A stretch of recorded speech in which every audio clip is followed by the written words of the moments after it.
आज मुसलमानों को चलती ट्रेनों में गोलियों से उड़ा दिया जा रहा है। आपको तो ये खबर मिल ही गई होगी, एक ट्रेन जयपुर से मुंबई जाती है, उस ट्रेन के अंदर 4 मुसलमान बैठे हुए रहते हैं। मैं पूछता हूं उनका कसूर क्या था कि उनको गोलियों से उड़ा दिया गया। मुसलमान आखिर परेशान क्यों हैं, मजबूर क्यों हैं? आज इस टॉपिक पर मैं बहस करूंगा। सामीन, इस वक्त हम जिस माहौल से गुजर रहे हैं वो माहौल बड़ा नाजुकता दौर है। बड़ा मुश्किल तो ये है, एक चीज़ ये होती थी कि अगर आपके ऊपर मजालिम ढाए जा रहे हैं तो आप उस जुर्मों को बयान कर सकते थे, उसकी आज़ादी थी। लेकिन इस वक्त हम जिस माहौल से गुज़र रहे हैं वो ये है कि अगर कोई आपको मार रहा है तो आपको मार खाना ही पड़ेगा। और अगर मार खाने के बाद अगर आपने ये कह दिया कि भाई मुझे मारा क्यों जा रहा है, मेरा कसूर क्या है, तो इस पूछने पर भी आपको कसूर मुजरिम करार दिया जाएगा कि आपने ये सवाल हमसे किया क्यों है। ये सूरत हाल है इस वक्त हमारे मुल्क की। बिल्कुल सेम पोजीशन वही है जैसे एक घाट था, एक तालाब था और उस तालाब में एक शेर भी पानी पी रहा था और एक बकरी भी पानी पी रही थी। तो शेर जहाँ से पानी पी रहा था वहाँ से बहता हुआ पानी बकरी के पास आ रहा था, तो बकरी भी पानी पी रही थी। शेर वहाँ पानी पी रहा है, बकरी यहाँ पानी पी रही है। तो जाहिर सी बात है जब शेर पिएगा तो उसका जूठा पानी बकरी के पास आएगा। तो जूठा पानी बकरी के पास आ रहा था तो बकरी भी पी रही थी। जब दोनों ने पानी पी लिया, जब दोनों पानी पी चुके तो शेर ने उल्टा बकरी से कहा, ए बकरी तूने मेरे पानी को जूठा क्यों किया? बकरी ने कहा कि है जंगल के राजा, है जंगल के सरदार, आप भी अजीब बात कर रहे हैं। पानी को मैंने कहाँ जूठा किया?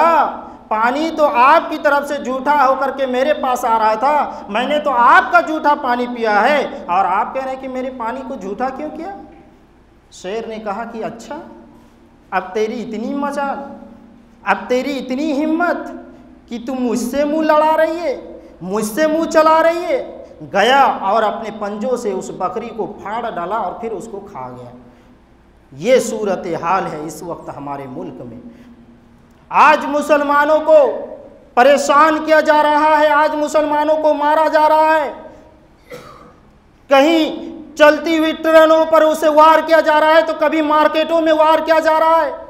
आज मुसलमान महफूज नहीं है, आज मुसलमानों की माँ और बहनों की इज्जत व आबरू महफूज नहीं है। हम मुसलमान इतने लाचार क्यों हो गए हैं? हम मुसलमान इतने परेशान क्यों हैं? हम मुसलमान इतने बेबस क्यों हैं? हम मुसलमान इतने मजबूर क्यों हैं? सबसे बड़ी वजह क्या है इसकी मेरे भाइयों? सबसे बड़ी वजह है कि आज हमारे अंदर ईमान नहीं है, ईमान की कमज़ोरी है। अल्लाह ने 1400 साल पहले ये ऐलान कर दिया कि वला तहीनू वला तहज़नू व अंतुमुल आलौना इन कुंतुम मोमिनीन। क्या है मुसलमानों, तुम रंजीदा मत हो, तुम गमगीन मत हो, वला तहज़नू तुम मायूस मत हो, व अंतुमुल आलौन हम ही तुमको बुलंद बना देंगे, हम तुमको साहिब हुकूमत दे देंगे, हम तुम्हें सरदारी बना देंगे। लेकिन शर्त लगा दी कि इन कुंतुम मोमिनीन, पहले अपने अंदर ईमान को पैदा कर लो, पहले तुम मोमिन बन जाओ। सामीन, अब इस आयत की मफ़हूम मुखालिफ निकालिए तो क्या हो रहा है? मफ़हूम मुखालिफ कहते हैं उल्टा मफ़हूम निकालना, उसका उल्टा ऑपोजिट। अल्लाह ने क्या कहा कि तुम बुलंद रहोगे, तुम सरदार रहोगे, तुम इज्जतदार रहोगे, लेकिन शर्त क्या है? पहले तुम मोमिन बन जाओ। अब इसका उल्टा मफ़हूम निकालिए, क्या हो रहा है? आज हम सबसे ज़्यादा जलील हैं, आज हम सबसे ज़्यादा रुस्वा हैं, सबसे ज़्यादा बेबस हैं, सबसे ज़्यादा लाचार है, सबसे ज़्यादा मजबूर है, सबसे ज़्यादा परेशान हैं। वजह क्या है? ईमान हमारे अंदर नहीं है। अगर ईमान होता तो ये हो ही नहीं सकता था। आज मुसलमान जलील है, आज मुसलमान परेशान है, जबकि आप दुनिया में मुआयना कीजिए तो मुसलमान किसी से पीछे नहीं है। इज्तिमाई तौर पर भी मुसलमान सबसे आगे है और इफरादी तौर पर भी मुसलमान सबसे आगे है। आप इज्तिमाई तौर पर देखें कि दुनिया की सबसे अमीर मुल्क कौन सी है? इंडिया थोड़ी है, नहीं पाकिस्तान है, नहीं अमेरिका है, नहीं श्रीलंका है, नहीं इंग्लैंड है। दुनिया की सबसे अमीर मुल्क अगर कोई है तो वो है कुवैत। कुवैत ये मुसलमानी मुल्क है, दुनिया की सबसे अमीर मुल्क है। और इफरादी तौर पर देखें कि दुनिया का सबसे अमीर आदमी कौन है, सबसे दौलतमंद आदमी कौन है, तो वो कोई हिंदू नहीं है, वो कोई ईसाई नहीं है।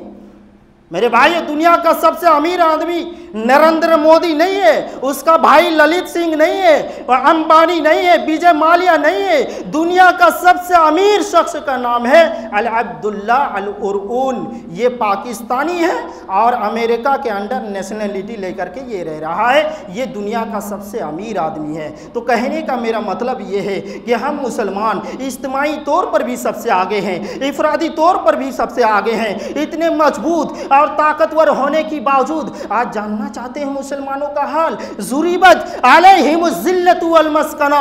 दुनिया की किसी दौर में मुसलमान इतना लाचार नहीं हुआ था, इतना बेबस नहीं हुआ था, इतना मजबूर नहीं हुआ था, इतना परेशान नहीं हुआ था जितना परेशान और लाचार और बेबस और मजबूर इस दौर में आज मुसलमान है। अफसोस की बात तो यह है कि इज्तिमाई तौर पर भी हम सबसे आगे हैं, इफरादी तौर पर भी हम सबसे आगे हैं। सबसे अमीर शख्सियत होने के बावजूद अगर आज दुनिया में सबसे ज्यादा परेशान कोई कौम है तो वो मुसलमान है मेरे भाई।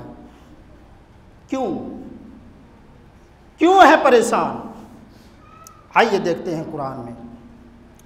अल्लाह रब्बुल आलमीन ने कहा कि या अय्युहल्लज़ीना आमनुत्तकुल्लाहा हक़्क़ तुक़ातिही वला तमूतुन्ना इल्ला व अंतुम मुस्लिमून वअतसिमू बिहब्लिल्लाहि जमीअन वला तफर्रक़ू। मेरे भाइयों, कुरान ने तो ये बताया था कि आए मुसलमानों, तुम्हारी मजबूती का, तुम्हारी कुव्वत का, तुम्हारी ताकत का दुनिया तुमको लोहा उस वक्त मानेगी जब तुम आपस में एक हो जाओगे और अल्लाह की रस्सी को मजबूती से पकड़ लोगे। वला तफर्रक़ू, और आपस में इख्तिलाफ नहीं करोगे, आपस में फिरकों में नहीं बटोगे, टोलियों में नहीं बटोगे, टुकड़ों में नहीं बटोगे। ये राज बताया था कुरान ने बुलंद होने का। क्या? कि कुरान को मजबूती से पकड़ लो। अल्लाह की रस्सी से मुराद कुरान है। कुरान को मजबूती से पकड़ लो और आपस में इख्तिलाफ मत करो, आपस में फिरकों में मत बटो, हम तुम्हें बुलंदी दे देंगे। आज हमें बुलंदी नसीब नहीं है। क्यों? क्योंकि आज हम फिरकों में बट गए हैं। भाई, हम कौन है? अहले हदीस। तुम कौन हो? देवबंदी, हनफी। तुम कौन हो? बरेलवी। तुम कौन हो? शिया। तुम कौन हो? कोई रिजवी, कोई चुश्ती, कोई कादरी।